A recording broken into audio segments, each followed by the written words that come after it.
ത്രിയേക ദൈവത്തിൻ്റെ ധന്യതിരുനാമത്തിന് മഹത്വമുണ്ടായിരിക്കട്ടെ. ചില വ്യക്തികളുടെ പേര് കേൾക്കുമ്പോൾ തന്നെ നമ്മുടെ ഉള്ളിൽ ഒരാവേശം ജനിക്കും.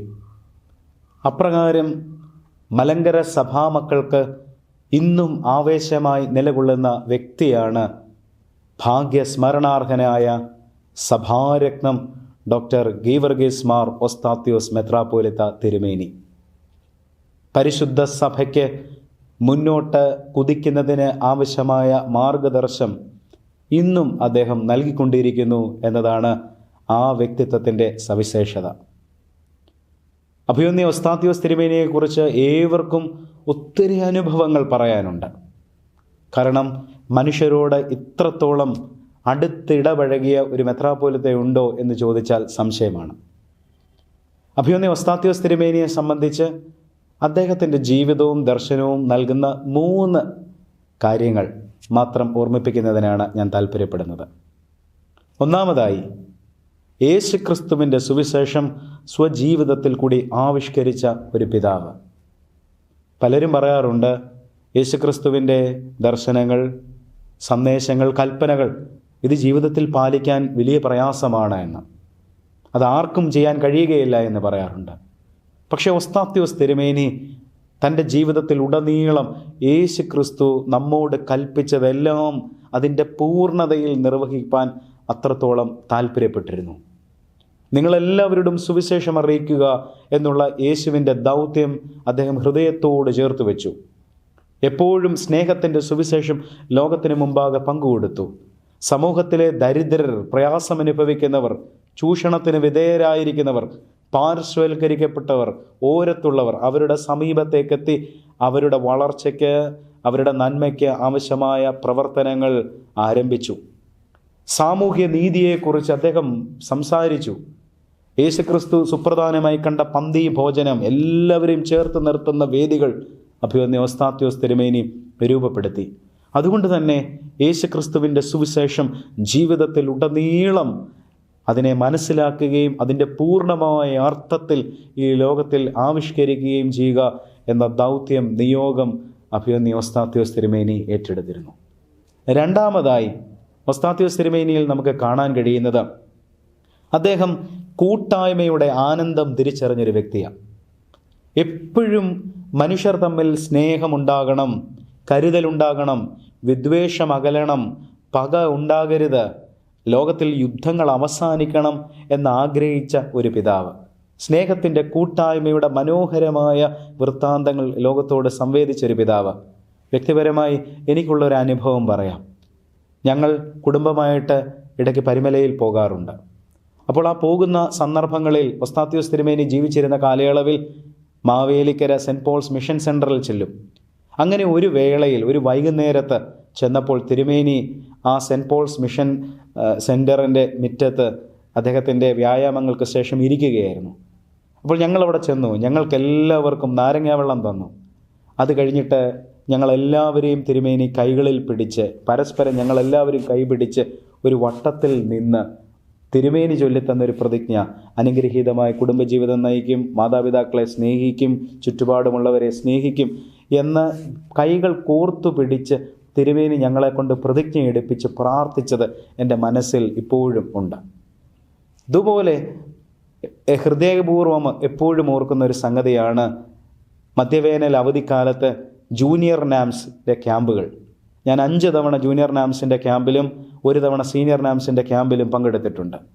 ആ ക്യാമ്പ് കഴിഞ്ഞ് നമുക്ക് സെൻറ്റ് പോൾസ് മിഷൻ സെൻറ്ററിൽ നിന്ന് മടങ്ങി വരാൻ താല്പര്യമുണ്ടാവുകയില്ല. കാരണം അത്രത്തോളം തിരുമേനിയുടെ ഒരു സാന്നിധ്യവും, തിരുമേനി നമ്മളോട്, കുട്ടികളോട് കാണിക്കുന്ന ഒരു സ്നേഹവും സൗഹാർദ്ദവും, സഭാ ശുശ്രൂഷയിലേക്ക് ഇറങ്ങണം എന്ന രീതിയിൽ തിരുമേനി നൽകുന്ന പ്രചോദനവും, സുവിശേഷ വയൽ അതിങ്ങനെ വിളഞ്ഞു നിൽക്കുകയാണ്. നമ്മൾ അവിടേക്ക് ഇറങ്ങി നമ്മൾ ഉത്തമ വേലക്കാരായി അവിടെ ശുശ്രൂഷിക്കണം എന്ന് നൽകുന്ന പ്രചോദനം, ഇതൊക്കെയും നമ്മളെ എല്ലാവരെയും സ്വാധീനിക്കും. പ്രാർത്ഥനകൾക്ക് നേതൃത്വം നൽകുന്നു, ക്ലാസ്സുകൾക്ക് നേതൃത്വം നൽകുന്നു, വ്യക്തിപരമായി ഓരോരുത്തരെയും കണ്ട് സംസാരിക്കുന്നു, നമ്മളോടൊപ്പം സന്തോഷം പങ്കുവെക്കുന്നു. അങ്ങനെ കൂട്ടായ്മ അതിൻ്റെ മഹത്വം, അതിൻ്റെ ആനന്ദം തിരിച്ചറിഞ്ഞൊരു പിതാവ്. അതുകൊണ്ട് തന്നെ സെൻറ്റ് പോൾസ് മിഷൻ സെൻറ്ററിലെ ജൂനിയർ നാംസ് ക്യാമ്പ് കഴിഞ്ഞ് കുട്ടികളെല്ലാവരും കരഞ്ഞാണ് വീട്ടിലോട്ട് പോകുന്നത്. കാരണം തിരുമേനിയുടെ ആ സാന്നിധ്യത്തിൽ നിന്നും വിട്ടുപിരിയുവാനുള്ള ഒരു വിഷമം എല്ലാവരിലുമുണ്ട്.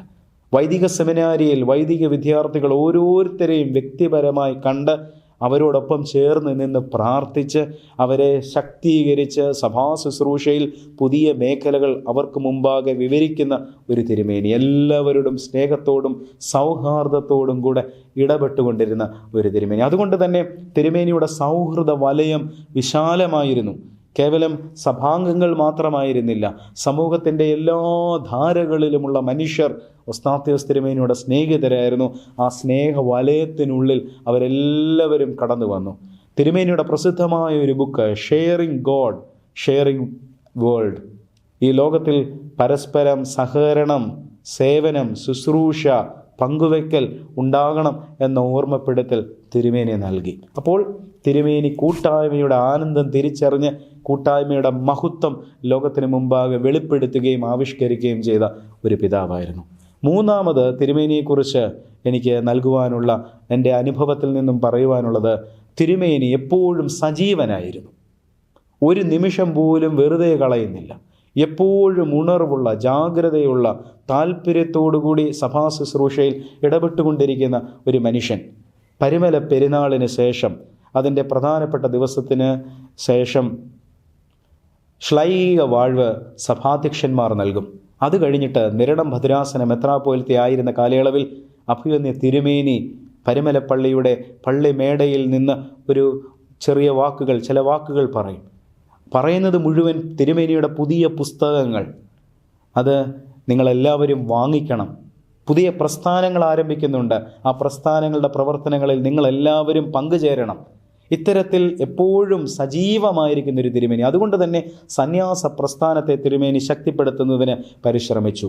സമൂഹത്തിലെ വിവിധ ധാരകളിൽ നിൽക്കുന്ന ചൂഷണത്തിനും ബുദ്ധിമുട്ടിനും പ്രയാസത്തിനും വിധേയരായിരിക്കുന്ന മനുഷ്യരെ, അവരെ വളർത്തുന്നതിന്, അവരെ ശക്തീകരിക്കുന്നതിന് ആവശ്യമായ പ്രസ്ഥാനങ്ങൾ, ഏകദേശം 40ഓളം പ്രസ്ഥാനങ്ങൾ ആരംഭിക്കുന്നു. സ്നേഹ സന്ദേശം സഭയുടെ സഞ്ചാര സുവിശേഷ വിഭാഗം രൂപപ്പെടുത്തും. മിഷൻ പ്രവർത്തനങ്ങൾക്ക് ആവശ്യമായ ഒരു ശക്തി കേന്ദ്രമായി മാവേലിക്കര സെൻറ്റ് പോൾസ് മിഷൻ സെൻറ്ററിനെ മാറ്റുന്നു.